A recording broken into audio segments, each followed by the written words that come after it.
Power Moves, Real Talk. This is RPGM, Reprogram Coaching, hosted by Rickey Getwood Jr., a bold new podcast brought to you by the Love and Victory Show with Vow Radio, LLC. Shift your mindset, reprogram your purpose. Are you ready to make your next move your best move? Family, what's good? What's good? Welcome to the RPGM podcast. I am ridiculously excited today, and I know you can tell. We've had conversations off camera that lets me know this is about to be an amazing, wonderful show. I'm going to encourage you today, and I'm going to set this up for y'all, right? If you've ever had a moment in your life where somebody pointed out that you were ungrateful, that you should take advantage of your life, this show is going to be necessary for you to listen to, right? This show is going to be necessary for you to listen to. You're going to learn. You're going to absorb. You're going to take this particular story that we're going to have, and we hope that it impacts your life positively. Share it with somebody that you know for a fact need to hear this particular episode, right? RPGM podcasting. We finna get it in, y'all. We'll be right back. Ugh. I'm hot right now. Cool beans. All right, so check this out. Let me get us going with this, right? I want to get our brains going just real quick. This topic is called Water for the Mind.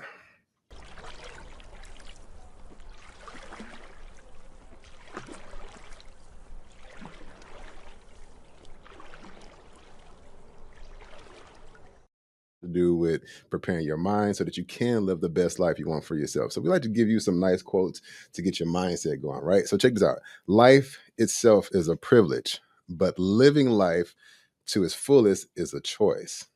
I'm gonna say that one more time. Life itself is a privilege, but living life to the fullest is a choice. And that goes perfectly with what we're going to talk about today, man. So let me just, I want to set this up right perfectly, right? Or the best of my ability, because I know my brother, my guest today, I'm pretty sure you guys seen the post and everything.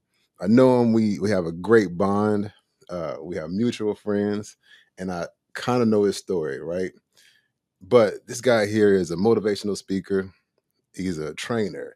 He's a father. He's an influence to a whole lot of people. And I'm gonna call him out and tell him he's been a diamond in the rough, right? And today is his day of coming out. And I'm honored to have him on my show. I'm gonna welcome my brother, Mr. Thurston, aka Trey. Bro, glad to have you here, man. How you feeling today, brother? Good, man. Yes, you are. Yes, you are. Eyes open, feeling good, looking sharp, looking like a godly man. I'm happy to have you here, bro. All right, so let's get into this brain teaser right quick, right? So, but you're a smart guy, right? And we got a smart audience too, right? So check this out. Our brain teaser is, let's let Bella do it. So for today, our brain teaser is, what has a head, a tail, is brown, and has no legs? Say it one more time. What has a head, a tail, is brown, and has no legs? I'll take a penny for 1,000. That's correct. It's a penny. Ding, ding, ding, ding, ding. Yeah. See, I got mad because I actually like the mind drills because I like to, get my brain going. I love brain teasers, but I already had the answer. So, but you got it. Yes, it's a penny. It's a penny. All right, y'all. We warmed up. We just talking, breaking the ice a little bit, but we're gonna take a very, very short break and be right back. Oh, okay, back. Never mind then. So here's another thing I want you guys to know as well too. In addition to me being a trainer, a coach, motivational speaker, author, and everything you guys see I have going on, my brother's also a trainer, right? What gym you train out right now? I'm at Houston Gym. At Houston Gym. So if you need a trainer, and we giving you the surface of what we do, right? Training is just one aspect of many things that we do, right? But if you need a trainer, you need a coach, you need a mentor, you need a motivator, hit myself up. Also hit up my brother Trey, right? We're gonna do it. All right, we'll be right back, you guys. I need to start doing that more often too.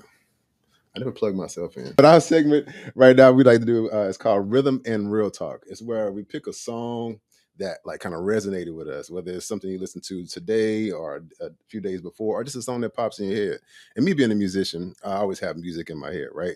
This week was Animals as Leaders, right? They're like a progressive rock band.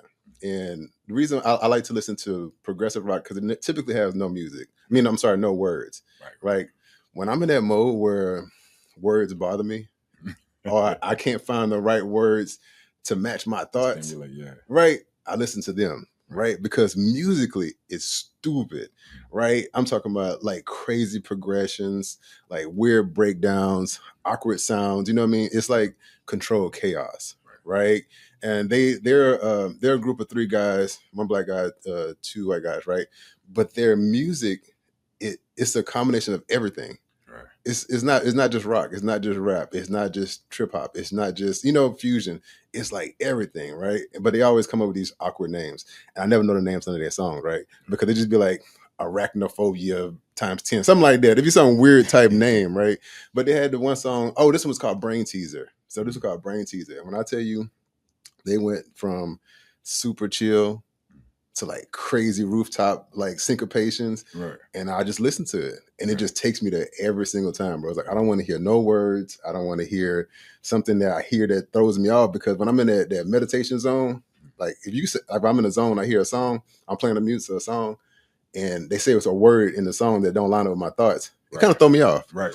You know what I'm saying? Like I'm not gonna lie, I like to listen to a lot of Kanye songs, right? But every now and then he says something in a song that I'm just like, off the wall. I can't really rock with that right now. Right. You know what I'm saying? I'm like, me and yeah. And then it's like, I ain't really like that, right? Because I'll be so in tune to it now, right? So that's my group, and that's one of my songs, man. You got something?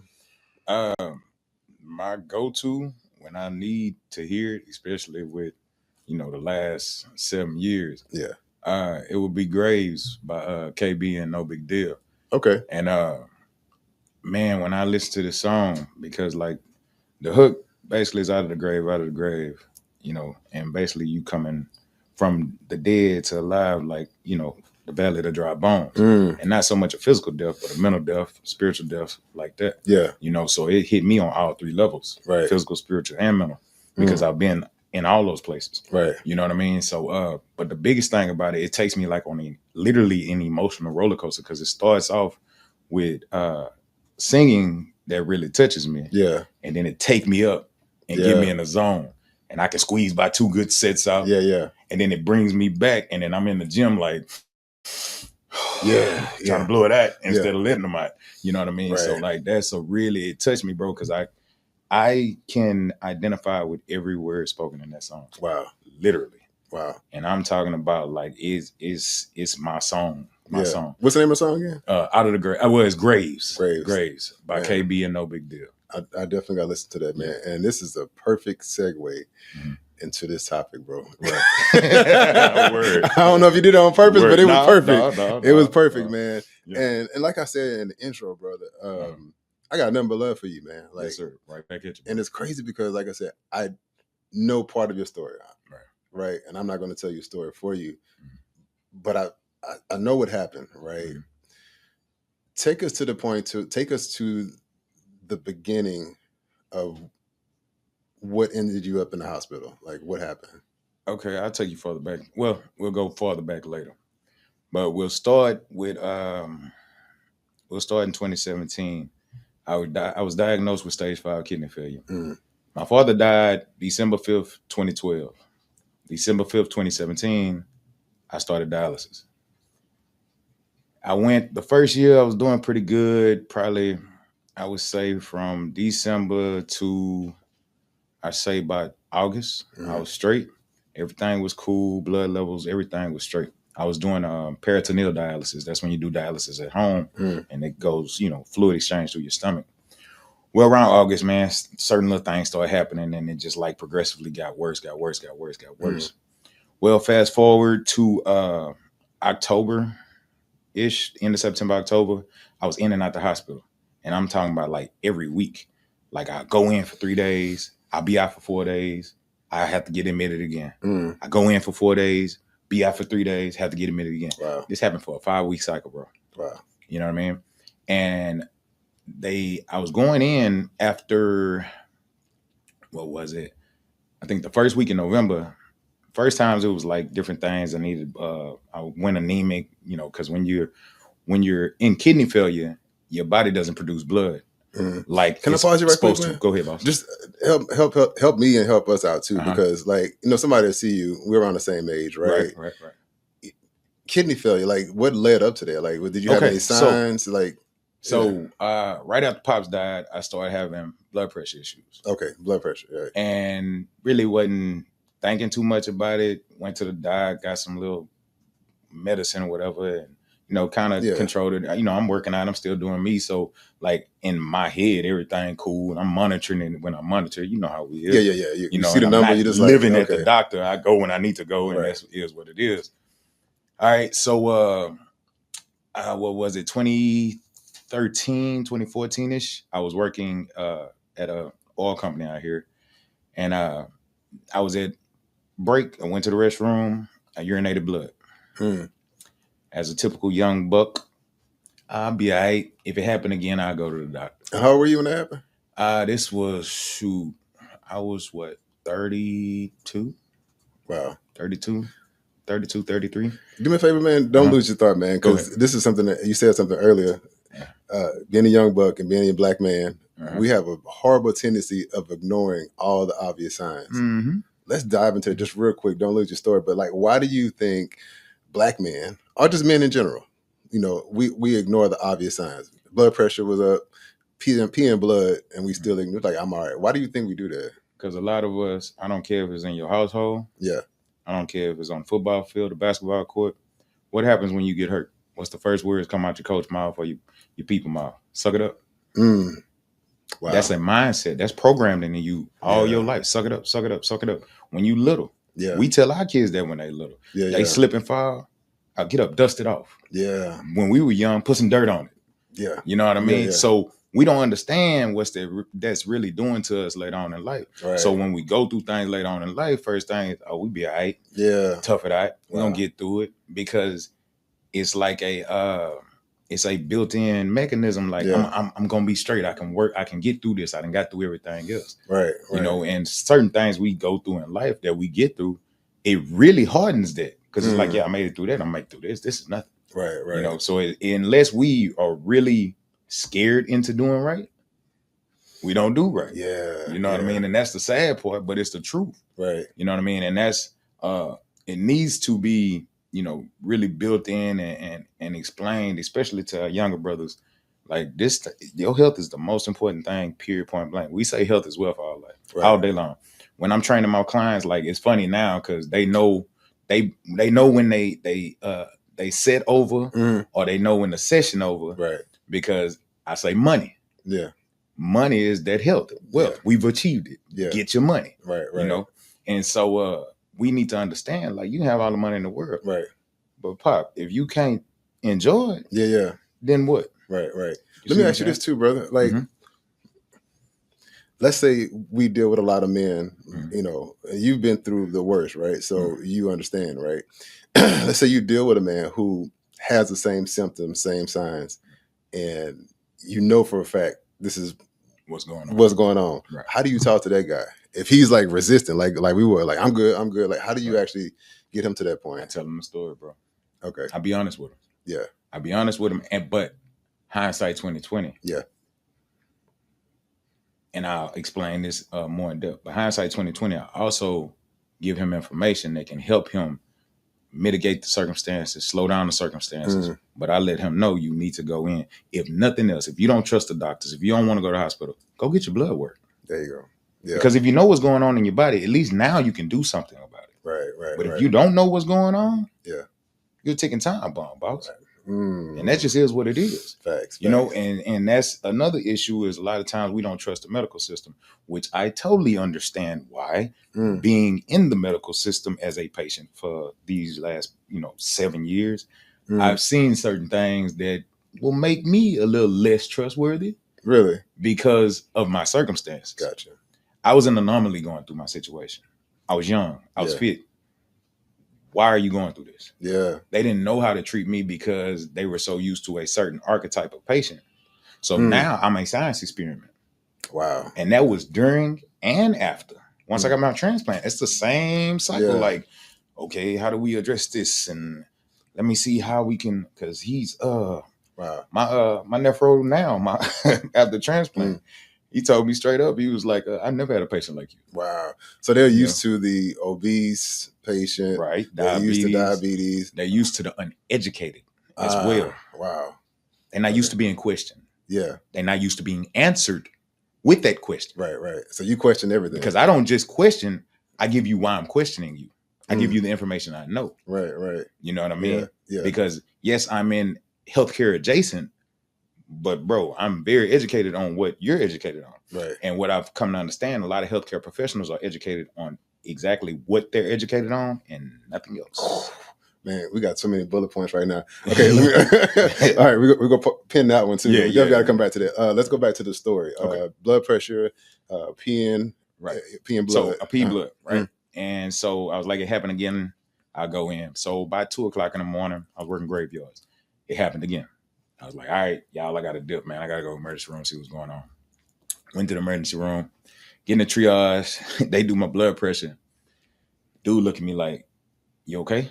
I'm straight. You have a headache? No. You dizzy? No. He turns the thing around. 230 over 180. Ooh. Wow. Okay. We get to the back, waiting on the doc. They do the blood work. Blah, blah, blah. Doc literally walks in. He said, I have to admit you. I'm like, what's up? Your kidneys are failing. And walked out. And so me and my wife were sitting there like, wow. Okay. Yeah. Well, fast forward. I was in acute kidney failure. I was actually in stage 3 at that moment. They hydrated me up for a week and whoop, whoop, whoop, whoop. Everything kind of bounced up. Got out of there. Got back to work. A couple of years passed and you know, I have a nephro now. He keeping track of everything and we watching it decline. And we'll understand why it declined, even though I was doing stuff to mitigate it. So we get to 2017. We see it just dropping. I forget what hurricane was at that time. 2017? Yeah. I think it was Harvey. Harvey. Had to be Harvey. Yeah, Harvey. Yeah. Real stressful time. You know, back home, they ain't had no water. They ain't had this. They ain't had that. So I'm super stressed about the family and, you know, everything going on here. We bringing water back and forth to Beaumont, Port Arthur. Like, it was crazy time. Any rate, that stress kind of contributed to a elevated blood pressure the whole way through. So it just helped tear it up even more. Yeah. Tear your kidneys up. Yeah, right, even more. Right. So we get to December, start dialysis, you know, and you know, of course, it's a new situation, scared, but though he slay me, I'm a trust him regardless. Yeah. You know, my pops was Job, I'm Job Jr. Yeah. It is what it is. That's what I'm talking about. You know, and so we going that first year we roll, like I say, I'm back in the gym, finding a balance, you know, still kind of maintaining everything. Then we get to that time, stuff start happening. And so I remember sitting in Walmart parking lot, man, and I felt this like pain in my head. And it's bad. So like, and this was during the hurricane time? No, this was the next year. Okay. I'm sorry. But right. Fast forward to the next year. I'm already on dialysis. I'm on peritoneal at this time. Feel this little pain. It's bad, but not really tripping. Yeah. You know, I'm doing boot camps during this time. After this, go the next Monday. This was like a Sunday. So like the next day, go do my boot camps, blah, blah, blah, blah. Which at that time, you know, I had kind of downsized everything to keep maintaining doing what I needed to do, but also deal with my health situation. And so 2 weeks pass and it's kind of like this, that, and the third, still going in and out the hospital. Not one time did they even check a CAT scan. I'm having these bad headaches and they like, oh, your blood pressure is elevated. Let's give you some blood pressure medicine. I was at my buddy house on the other side of town and I kind of like blacked out a little bit. Go in, bad headache. Oh, it's just your blood pressure. They do this, some little like Novocaine type shots in the back of my head to release the pressure or something like that. Okay. So we get to Thanksgiving, 2018, 2018. Thanksgiving Day, just feeling off. So I don't leave the house. I'm doing like manual exchanges on the peritoneal. Next morning, get up, take a shower, go to put on my shorts. Man, my foot started doing this by itself. You know, start like moving. I'm like, man, what is going on? So every time I pick it up, it takes off. And so I call my wife in. I'm like, look at this. I pick it up short. She's like, let's go to the emergency room. We go in. They're like, your brain is moved over 9 millimeters off the center. You have a gigantic hematoma. Let me rewind real fast. The week before, in boot camp, that last day, and I have this speech to them. Because with my clients, I don't have clients. I have family and friends. Yeah. Like, you know, we build relationships with our right, clients right. because as a trainer, you wear a million different hats. So you like really a part of their life. They're really part of your life. You're that personal coach. Yeah. Exactly. And so I end up having like this, I didn't know where it came from, you know, and I pray with my clients, stuff like that. But it was like a really, afterwards, I was like almost in tears because I'm like, it was almost like I was saying goodbye and didn't realize it. And I'm like, man, what just happened? You know? Okay, so they say that, got to do emergency surgery. First people to the hospital is guy I mentored. He actually does some videography now. But one of mine, he's my little brother, man. But his family, his mom and dad, the first ones to the hospital. And so his dad is like on the side of the bed and he got my hand. He's like, man, don't you hate when your body betray you? And I'm like, I'm straight, Pop. And he's like so sad, bro. But it's not clicking with me. Like, I know what's going on, but I don't know what's going on. And so throughout the night, they get me up to ICU, people coming in, coming out. And like, I'm seeing people so emotional, man. Wife calling my boys and they breaking down on the phone and, you know, people coming in. And so it's like, I didn't put a rule and she enforced it like Suge Knight. Don't come in here with that sad stuff. Yeah. Don't do all that. He's straight. All right. As the day went on, my voice started sounding like this and I started stuttering and you know, the stuff is like, I guess now that I know what's going on, subconsciously now I'm reacting to it for real. Like so what's happening in your brain? Right. Okay. Right. And so, you know, they tell me it was an aneurysm that caused it and blah, blah, blah, blah, blah. Next day, going to surgery. Supposed to be, I think it was 5 or 8 hours, whatever the case may be. Now I get all this story on the back end because, of course, I'm in surgery. Right. So they take me back, say the doctor came back 45 minutes later. And he kind of walked in quiet. So everybody like super quiet. Well, before I went to surgery, we turned the hospital into whatever your favorite church is. Okay. You know what I mean? Yeah. Going in and out. Yeah. And it's like, you know, you're only supposed to have 1 or 2 people in ICU. Like I got a room full. Yeah. And the nurses and the doctors just waiting. Like they respecting the situation and they see what's going on because you can feel the spirit moving. Like, right. And so he come back in, they like, what's going on? Like, he's straight. I cracked the skull and the clock fell right out on the table. What? Like, just, hold on, no, you can't. We gotta fly past that. What happened? You say he cracked as he opened my skull. See, I have a scar right here. Yeah. And if you touch it, you can kind of feel the dents. But he cracked my skull, and the clock just dropped on the table. Wow. So he didn't have to do nothing evasive. He just put it back together and boom. Tells them that. Well, let me rewind to the day before, and I'll do that a lot. I'm sorry, but the day before, like I was saying, everybody was coming, and I'm just talking, and they like, do you know what's going on? Yeah. But I'm not grasping it. I'm really not grasping it. And the funniest thing, the main thing that sticks out to me all the time, my youngest son's stepfather, he came in, and he like, bro, you straight? And I'm like, yeah. I'm a 49ers fan. He's a big Cowboys fan. We rib each other 24/7. That's all I want to talk about is football. Yeah, He's a coach, yeah. You know, and so that's all I'm telling. He looking at me like the whole time. Like you don't know what's why happening. Why are we talking about football? Yeah. He's not saying it, but I see it all over his face. Right. And that's all I'm talking about. Okay, back to the day up. And Can I ask you a quick question? Go ahead, bro. Because you got so many good points, man. I'm sorry. No, don't apologize. Yeah. It's perfect. I'm gonna ask you this because as you explaining the story and you're just like, I didn't realize what happened. I didn't. Would you say that, for the lack of better terms, would you say that your delusion kind of helped you go through the process, or was it more faith? It was faith. Okay. So like you knew something was happening, but it was. And I will let you know why it was faith. It was a disconnect that was built over years of certain situations that gave me that faith.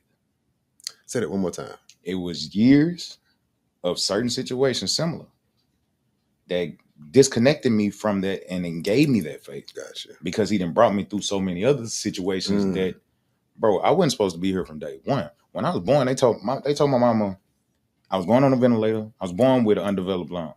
They told my mama I was going to be on a ventilator for 6 months. I might make it home. I beat my mama home. Right. My dad was going to get breast milk from the hospital and bringing it back to me and my godmother. Right. Hold on one second. God, we got so many good points, man. You got a question, Bill? Yes. Yes.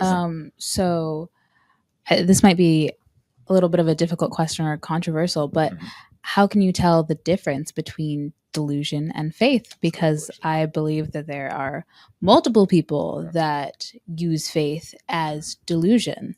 So how do you know when it's one or the other? Great question. Because this wasn't the first time. Mm. And that's why.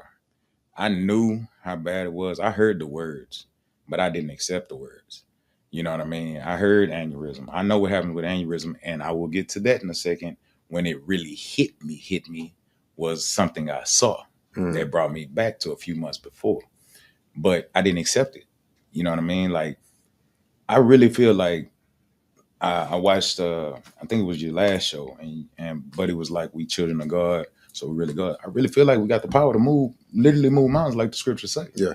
You know what I mean? And so if you truly believe, you can overcome anything. Mm-hmm. And I'm a walking, living testimony to that.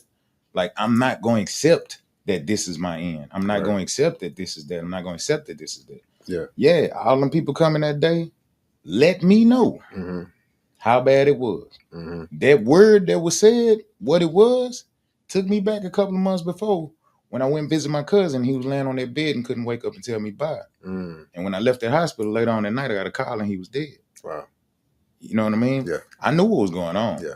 But I didn't accept it. So I was just like, I'm moving it like it ain't nothing. It's still going. Like, and I was really on that time. Like, I wake up, people be in the room. If I see some old set, Don't accept it. no. Yeah. I'm good. Yeah. I'm good. And my friends know that I could be a little smart butthead. Yeah. And so even now they'll ask me, like, you straight? I'm like, I'm looking at you, ain't I? I don't mean that being a butthead, but I'm like, I'm good. As long as I'm looking at you, I'm cool. I call that perfect sarcasm. Yeah, like, I'm cool, you know, bro. I'm cool. Yeah. But back to the situation. And so, like, I get back to the room or whatever, and going through the motions. Next day, they moved me to another room in ICU, and this is when it really, like, hit me. So I get up to use the restroom, and I pass by the mirror. My last vision of my cousin, Corey and Thomas, man, rest in peace. My last vision of him was him laying on his side with the drain straw hanging out his head, face all swole up. And me and Corey, and he's darker, but we kind of resemble each other. When I passed by that mirror, I saw my cousin. Wow. And it was like, ooh, yeah. But we made it. Wow. But it also gave me kind of a survivor's remorse a little bit. And I'll get to that in a minute because I dealt with it real bad after the fact. Pause right quick. Man, we got some of the points. Yeah. Definitely pinpoint that too, because that's something vital that I think a lot of people need to hear that from somebody who has experienced it, survivor's remorse. Because I know people who have gone through that and feel guilty, the whole guilt behind it. To piggyback on one thing, I hate to use the word piggyback, but to point out the one thing with faith and delusion, it's a very, very fine line. It's a super thin, fine line. This is why I tell people often, I said, I don't think you really have faith. Right? Because if you really have faith, it is literally, I hear you and I see what you're saying, but that delusional part of my brain that believes so much that what I believe is ignoring everything you say. Right. Like, I hear you. Right. But no, I got faith. Right. And then one thing that I love this about you, which is why I tell people often, I said, when you get to the point to where you start being ungrateful, I realize you ain't been through nothing. You know what I'm saying? Because when you go through so much shit, it's like, yeah, it's easy for me to build the resilience and to be confident to know that if I beat that, walk in the park. You know what I'm saying? This is easy. Right. So when people start complaining, that's why one of my boys said, you changed your coaching style up. I say, yeah, I used to be happy-go-lucky, nice Ricky. I'm like, nah, bro, you tripping. You got to be straight with people. Just because people want you to, for lack of a better term, coddle them. They want you to make them feel good. That's why they come to you, because they want some reinforcement of their bull. Yeah. And I can't do that. Especially now. Yeah. But since you point, let me go back. And and with the fine line, the fine line comes, the reason it's a crossover is accepting that this could be reality. That's deep. Seeing delusion, you're not going to, ain't no way. Yeah. It's impossible. Right. Now, with faith, it could be, but it ain't. Yeah. I refuse to let it. Yeah. You see what I'm saying? It's a big, big difference with that because of that. Right. Accepting what could and saying no. Because the thing is, a lot of people accept what could and they fall to it. You see what I'm saying? Yeah. Because delusion really can't save you from nothing. You can walk around grand delusion of everything. Yeah. When reality slap you, you have no choice but to take that lick and say my jaw hurt. That's it. That just is what it is. That's it. You know what I mean? But I was on the baby stuff. But yeah, day one, went through it. Fast forward, high school, had a situation happen right before I graduated, man. They come in, your brain hemorrhaging. Man, we prayed. Clear right up. Don't let them go to sleep. Went to sleep, slept good, woke up, all good. Yeah. You know what I mean? And I can go on and on and on and on and on. But yeah, when I seen myself in the mirror, it was like, man. But I was like, I'm straight. I'm good. Yeah. So, man, I think it was the next year. One of my close friends had a heart attack on the side of the highway, bringing his family back home. Wow. Before that, my aunt, my heart, she passed. And it was, bro, when I say told me up. Well, no, it was after that, I'm sorry. But told me up. And I'm sitting here like, these are two of the best people I know. And I know the trash part of me throughout my life. Yeah. I deserve to be here. Wow. And when I say I went through I used to deal with depression big time. Yeah. I went back and I got out of it. But I went back in that hole. And I went back in that hole bad because I'm like, and even now, I look through I don't erase no numbers. I look through my phone. I call my phone a graveyard. Because it's so many people, but it's so many good people that's gone. Yeah. But I had to accept, like, you here because people need you, bro. You know what I'm saying? Yeah. Which also leads to me telling this story. Yeah. Like you say, you know, but you don't know. A lot of people know, but they don't know. Right. Because I don't talk about it in depth, for real, for real. Would you say that is because of the survivor's remorse? It was that, but it's more so a lot of times when I would tell people, oh, I'm on dialysis, they get sad. Okay. And I would genuinely feel some type of way because I'm like, I'm straight. Yeah, yeah. You know what I'm saying? Yeah. When I tell people about the aneurysm, they get to looking crazy. Bro, I'm looking at you. I'm having a real conversation with you. Right. I'm good. Do you think that's because people are programmed to immediately feeling sad because of somebody's situation? Right. And I feel like the more respect they have for you, the worse they feel about the situation. Say it one more time. The more respect they have for you, or if they hold you at a certain esteem, and they see you going, it's like Superman grabs some kryptonite. Like, oh man, if it can happen to him, it can happen to me. I think that's part of it too. That's true. You know, they internalize what you going through. Like, how would I react? Yeah. But don't internalize how would you react. Right. How about you join me and react like me? I'm gonna beat it. Right. I'm straight. I'm good. You know, we got another question. But what's up? Yeah.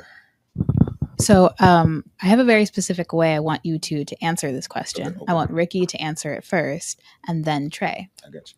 So how do you react in the face of death where a family member dies, and how has that changed for you, Trey? How has that changed since your experience? And then for Rickey, I don't know if you've had a near-death experience or not, but how is it different for you? Gotcha. And how do you just react? Gotcha. Thank you for that question. I'm going to give you a short answer. I want you to go ahead and bring it home with this one, right? I have had multiple near-death experiences, and like you, I don't talk about it. Because when you said that, I got the same reaction. If I tell somebody, hey, man, I almost died, fell off a cliff one day, they'd be like, oh, really? What you did? I'll tell them, hey, I passed out. I had TIA, which is another form of a stroke, passed out on the side of the highway. And then, oh, you okay? You know, you know what I'm saying? Yes. So I get it. I don't like empathy. Right. You know what I'm saying? Because number one, I want people to understand, this is, I'm gonna wrap it home with this to say that I have accepted the process of life. Okay. I accept that we live, we die, we don't know what happens afterwards. Right. I also accept everything that happens in between, which means you have an amazing choice. Right. You got a choice. Right. I can literally tell you 10 really sad ass stories. Trust me. That's why I wrote 3 books. Yeah. They in the book. Matter of fact, go get the book on Amazon. If you want to know all my sad stories, go get my book on Amazon. All 3 of them. Right now. go get them. You know what I'm saying? But I don't harp on it because I accept the process of life, and I realize the longer I stay in a murky, dark situation, the longer I'm gonna stay in a dark situation. Right. I like to move on. Right. Like life is about moving on. So if I know for a fact I almost died, that means I could almost die again. Right. And that means that I need to make sure I take full advantage of every single moment I have. So people are like, why you move so fast? Why you do so much? Like you doing this, you doing. I'm like, I might die tomorrow. Right. You never know. So I'm gonna do every single thing. So when I know people who have passed, right, immediately I have to make sure that I don't take my personal thought process and cast it on them. Right. Because most time my immediate thought process is like, I want to know that they live up to their fullest potential. I don't want to know how they died. Right. Did you live up to your fullest potential? Right. And that's my first thought process. It's like, oh, Mom, I'm sad that did they actually live? Right. Mm-hmm. If they didn't, then I'm like, dang, that kind of sucks. Right. Right. How they died, not really care so much. Right. So again, I can't tell people that because that's my immediate thought. It's like, did they live a happy life? And if they did, I'd be like, it was a time. Right. That was it. You know what I'm saying? And that's my whole thought process when it comes down to life in general. Yeah. I don't really get so, oh my God. Like when people, and so the world has programmed us to be affected by something that happened across the goddamn United States by your phone. Right. Such and such died. Oh my God. See, you know what I mean? Right. I get it. Life happens. Right. It is unfortunate that certain people die a certain type of way. My thought process is always why I became a life coach. I want to make sure that I'm helping coach you through life and you're doing things that make you feel fulfilled. So if you do die, I'm like, cool. And one of my things, and I'm going to stop here and you can bring it home, was that one of my biggest fears in life was to die not doing something that I actually wanted to do. Word. That's Word. it. Word. That's my thought process. Yeah. Go ahead, brother. Piggyback on that. The graveyard is the field of dreams. Yeah. Well, what I was one that I dealt with death hard. And my first true big loss, like, man, I've been burying people since I was a little bit of kid. But my first, and I'm talking about family, close family. My first true, like, that hit me bad was my niece, man. I was in 11th grade, and it tore me up. It messed me up for real. You know what I'm saying? She was 13 months. And that was my baby. That was my daughter. You know what I'm saying? And then, like, once Pops started going through his situation, man, Pops had a stroke in February. That was like, which, man, this man was Superman, bro. 3 major heart attacks, 3 minor heart attacks, 3 strokes. This is the 3rd stroke. This is the worst one. Every other stroke, he bounced back. I told you, I'm the son of Job. I'm Job Jr. Been there, done that. That 3rd one, man, I'm watching him deteriorate. And, man, my Pops used to, bro, he retired when I was 3. This dude still got up at 5 o'clock in the morning. He used to go buy junk cars to fix them. Like, he always was on the go. He took a dang on school bus and turned it into a mobile home. I watched it with my own eyes. Crazy. Yeah. And we went to family reunions, beach, all that. Anyway, watched him deteriorate. The week before he passed, man, I went there, talked to him, and he, like, kind of sunk in. I know it's almost time. And that's when it, like, hit me, like, for me to hold on to him, which I did hold on to him in a moment because it was like I wanted to tell him thank you, but some in me was like, if you tell him thank you, you're finna go. So I wouldn't say nothing. Like, I was, all right, Pops, I see you next week. I'll be back next week. You know what I mean? But it hit me like, you're selfish if you hold on to people that it's their time. And I've been unfortunately blessed to watch people go through situations before they pass. Yeah. I've had a lot of people that died suddenly, but I've had a whole lot of people that died really slowly. Wow. Whether that be a whole mental death into that physical death, and then truly that spiritual death. But like, well, I guess that's physical too. But watching that happen over time, like, it helped me get to that change. Like, well, I got to accept it. And so, like, you would say all the time, well, they bet off. They bet off. You hear people say that all the time. Yeah. I really got to that point. Like, they are better off. Does it still hurt? Yeah. You hear me? Yeah. And since I went through my situation, I lost a lot of folks since my situation. Wow. A lot of people. Do it hurt in the moment? Yeah. I ain't gonna lie to nobody. Yeah. I'll be in my feelings. But then I got to snap back to reality. Like, they good. You know what I mean? Because at the end of the day, we the ones dealing with the bull. Can I ask you a question? Don't lose your thought too, bro. Do you think this is why people cut up at funerals? Of course. Well, no. I have my own thought process about that, and I'm sorry. Say ouch if it hurts. Yeah. I really feel like a lot of times when you see people cut up is a guilt. It's guilt, a guilty reaction because they didn't get the time that they should have got. They didn't do the things that they should have did, or they feel. Now, note there is a minority or a percentage that are truly just that hurt. Right. I totally understand it, and that's my condolences. Correct. But it's also a big group of folks that disguise guilt as hurt, and they don't really know how to. They might not be consciously disguising it, but that's just a reaction because deep inside they really feel like, oh yeah, it's a reaction because you missed time, but that was your choice. That was your choice not to do this. That was your choice not to be around. That was your choice not to love on them like you should have loved on them. Right. You know what I'm saying? So I really think a lot of times, especially like when it be crazy, a lot of times there'd be like, just guilt. I shoulda. Yeah. I wish I coulda, woulda, which goes back to you saying, hey, did they live it? Did they do it? Did they do it? Well, did you do it while they was here too? Yeah. Did you spend the time you should have spent? Right. Did you tell them you love them when you wanted to tell them you love them? Right. You know what I'm saying? Did you tell them thank you when you wanted to tell them? Right. I'm glad you said that, and you really added to what that's why I was. Thank you for saying that, because that's what I was meaning earlier when somebody tell me somebody passed. Right. That's the first question I want to ask. Like, did they live a happy life? Did you do your part in that particular person's life? Like, you know what I'm saying? Did they live a meaningful, purposeful life to where when it's time for them to go, they feel good about it, right? Yeah. Let me ask you one question, and we got one more question. We got Q&As. Do you? I know there's another thing with Black men in therapy, going to the hospital, different things like that. Like, but do you believe in grievance counseling? I do now. Okay. I do now because I feel like all counseling has its place. Gotcha. And we need it. You know what I mean? We need it. Some of us can learn on our own, but a lot of us really can't. And what we do, we'll mask it in other things and we'll express it in other ways.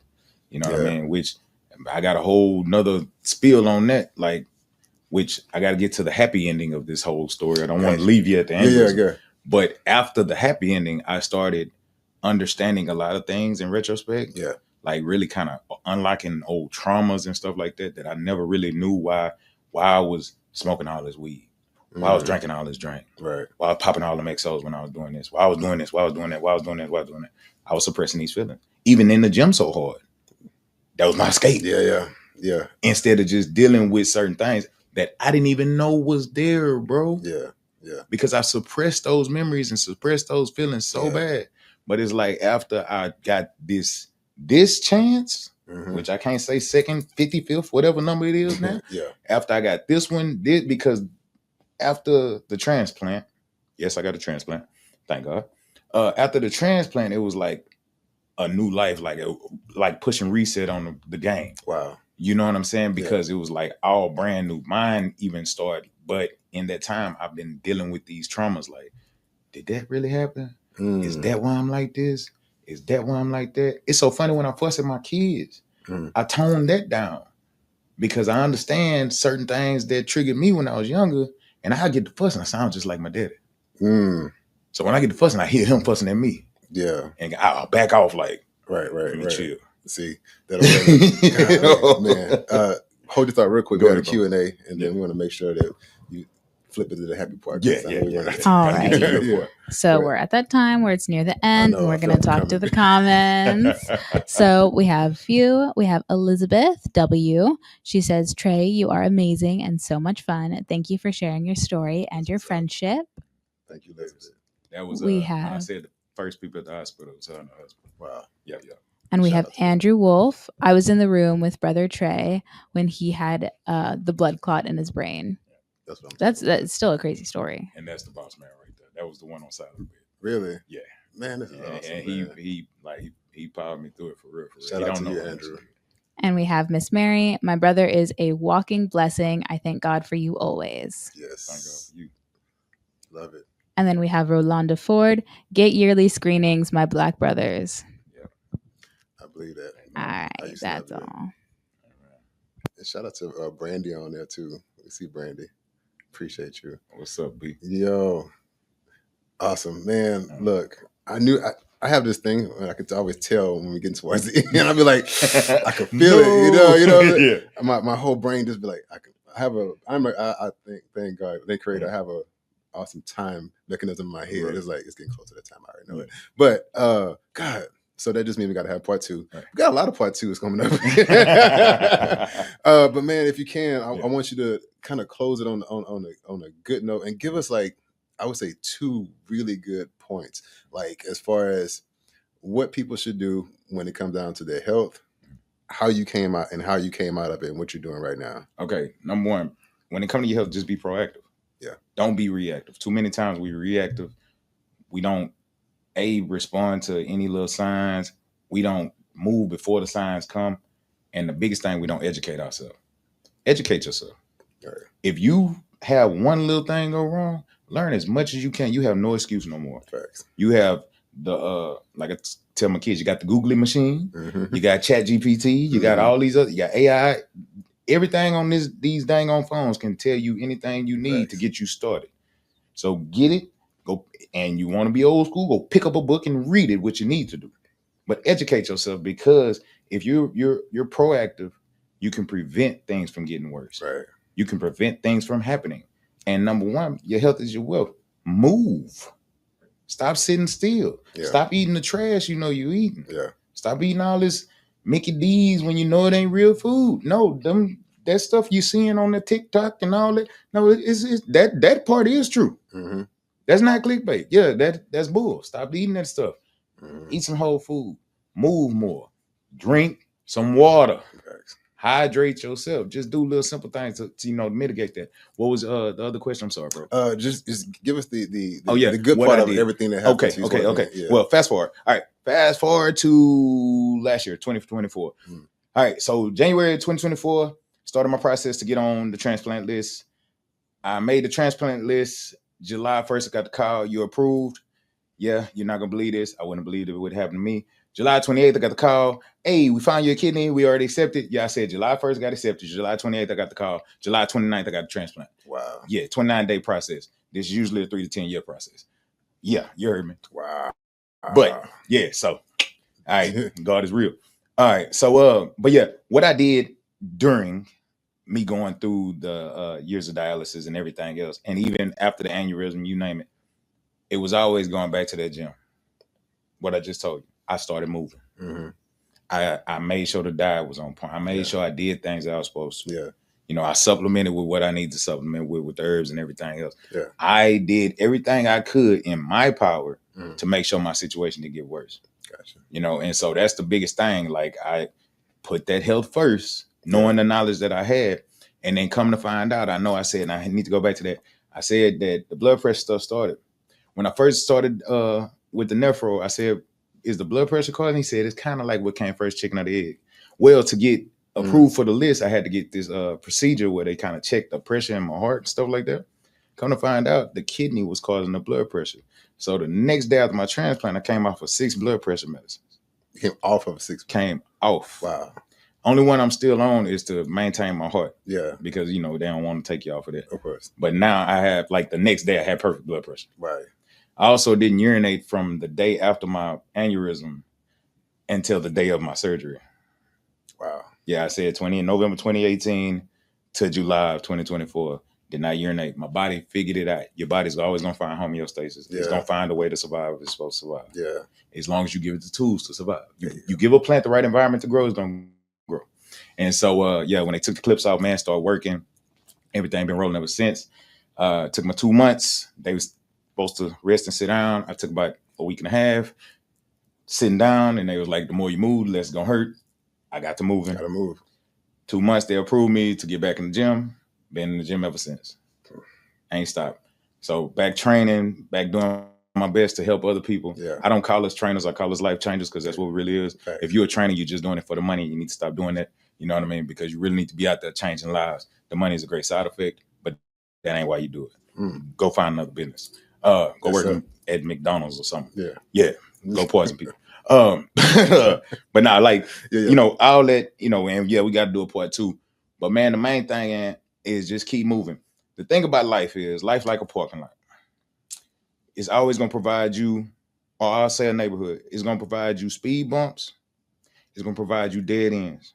The thing about a dead end street, before you turn on that street, what does the sign say? Dead end. end. You know what it is. Don't go down that street. A speed bump is to make you do what? Slow down and pay attention. But it ain't to stop you. As long as you don't hit that roadblock and drive through it and go off that cliff, guess what? You can keep doing what? You can keep moving. Don't ever stop moving. Yes, sir. Things change when you change, and make sure you finish strong at everything you do. And that's my word. Bars. Man, look, I ain't gotta say nothing else. Just wrap it up, man. Tell us where can we find you and what's the next thing that you have coming on for yourself? Like, Okay. what's next? All right. So all social media platform, well, TikTok, Instagram is Coach Trey _SFF. That's Strong Fitness. Coach Trey _SFF. That's TikTok and Instagram. Facebook, Trey House. On the YouTube, Strong Fitness. The next thing, and I appreciate my brother. I want to say this, number one. The next thing is you're going to see more of me, because this is really the first time I've actually told my story in a public setting. Facts. I usually, my people close to me, my circle, they know, but they don't even, unless you just right there, you don't know. Right. You know what I mean? So this first time, so now it's time. And he's put me in a season where a lot of people have been saying the word inspiration and consider me that I need to start doing this more. You know what I mean? Because I understand a lot of people need it. It ain't about me not wanting people to feel bad and all that. Man, They bump need me. Yeah. I got to get me out the way and start Facts. doing what I'm supposed to do. But the biggest thing immediate is September 12th, doing my first bodybuilding show. Okay. I'm competing in summer shredding in the comeback division. The comeback division is a transformation division, but it's when you went through something traumatic and come back from it. Yeah. So I'm currently in prep right now. I'm hitting the hard part, make 9 weeks as of yesterday. And so we rolling now. So, summer shredding will be in Stafford Center. Come support your boy. Yeah, absolutely. Because I'm going to win that thing. But yeah, man, all in all, that's what it is. So be on the lookout for a lot more content. Yes. We finna get rolling. So absolutely. It's the biggest thing, man. Time to change lives. Look, y'all, I told y'all. And we really just scratched the surface. Matter of fact, we didn't get to none of these questions. That's how good it was. But thank you guys so much for tuning in, man. Please make sure y'all go follow my brother. He's doing amazing things, and he know, like, I'm gonna push him. Like, y'all gonna see all this stuff, and it's gonna happen. And last thing is that I want to say that, like, anytime you feel like your life sucks, and sometimes I try to tell people, compare your life sometime. If you start complaining, number one, complaining is draining. But if you look at somebody else's life and you see all the stuff they've been through, you might want to be quiet. Because I'm pretty sure you ain't went through half the stuff my brother went through, but you complaining about a little bit of stuff. All right. Make sure you like, share, and follow, and we'll see you guys next week. Peace out. Thank you, brother. Appreciate you.